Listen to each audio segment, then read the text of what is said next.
राधे राधे।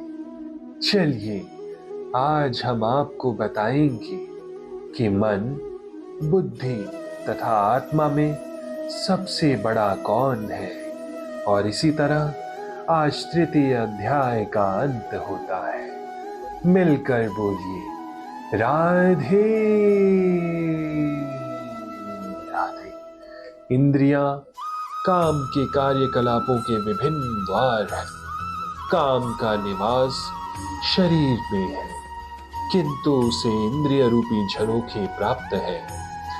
अतः कुल मिलाकर इंद्रियां शरीर से श्रेष्ठ है। श्रेष्ठ चेतना या कृष्ण भावनामृत होने पर ये द्वार काम में नहीं आते। कृष्ण भावनामृत में आत्मा भगवान के साथ सीधा संबंध स्थापित करता है। अतः यहाँ पर वर्णित शारीरिक कार्यों की श्रेष्ठता परमात्मा में आकर समाप्त हो जाती है। शारीरिक कर्म का अर्थ है इंद्रियों के कार्य, और इन इंद्रिय के अवरोध का अर्थ है सारे शारीरिक कर्मों का अवरोध। लेकिन क्योंकि मन सक्रिय रहता है, अतः शरीर के मौन तथा स्थिर रहने पर भी मन कार्य करता है। यथा स्वप्न के समय मन कार्यशील रहता है, किंतु मन के ऊपर भी बुद्धि की संकल्प शक्ति होती है, और बुद्धि के भी ऊपर स्वयं आत्मा है। अतः यदि आत्मा प्रत्यक्ष रूप में परमात्मा में रत रहे, तो अन्य सारे अधीनस्थ यथा बुद्धि, मन तथा इंद्रियां स्वतः रत हो जाएंगी।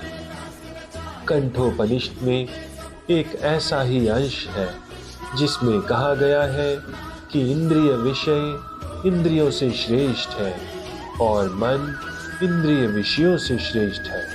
अतः यदि मन भगवान की सेवा में निरंतर लगा रहता है, तो इन इंद्रियों के अन्यत्र रत होने की संभावना नहीं रहती। इस मनोवृत्ति की विवेचना की जा चुकी है। यदि मन भगवान की दिव्य सेवा में लगा रहे, तो तुच्छ विषयों में उसके लग पाने की संभावना नहीं रहती। कंठोपनिषद में आत्मा को महान कहा गया है। अतः आत्मा इंद्रिय विषयों, इंद्रियों, मन तथा बुद्धि इन सब के परे है। अतः सारी समस्याओं का हल ये है कि आत्मा के स्वरूप को प्रत्यक्ष समझा जाए। मनुष्य को चाहिए कि बुद्धि के द्वारा आत्मा की स्वाभाविक स्थिति को ढूंढे, फिर मन की निरंतर कृष्ण भावनामृत में लगाए रखे। इससे सारी समस्याओं का हल हो जाएगा।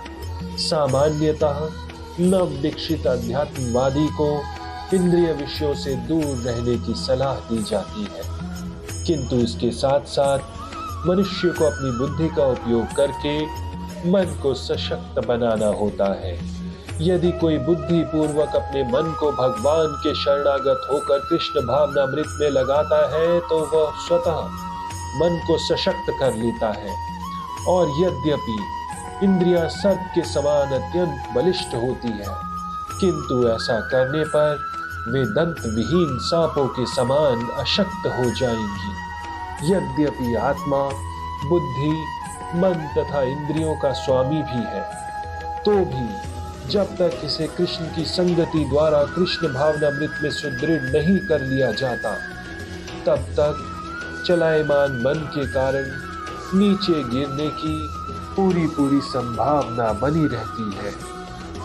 हे अर्जुन, अपने आप को भौतिक इंद्रियों, मन तथा बुद्धि से परे जानकर और मन को सावधान आध्यात्मिक बुद्धि कृष्ण भावनामृत में स्थिर करके आध्यात्मिक शक्ति द्वारा इस काम रूपी दुर्जय शत्रु को जीतो।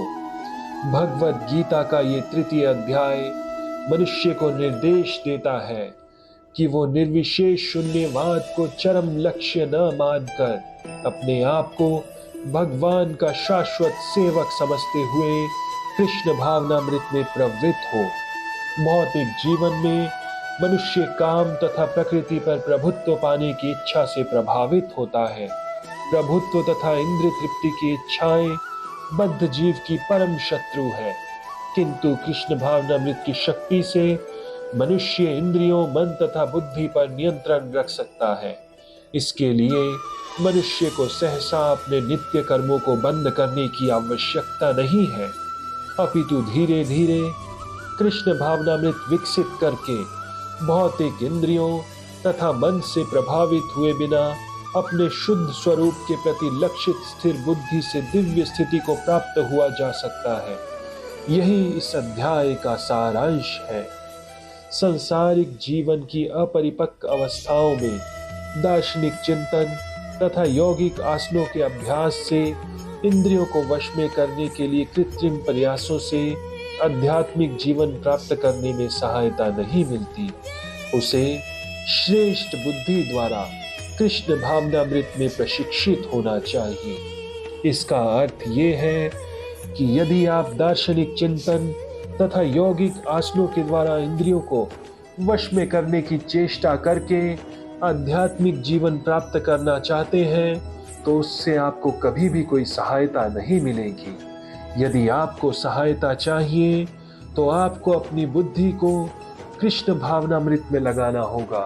अपनी बुद्धि से कृष्ण भावनामृत में प्रशिक्षित होना होगा। मिलकर बोलिए, राधे राधे राधे।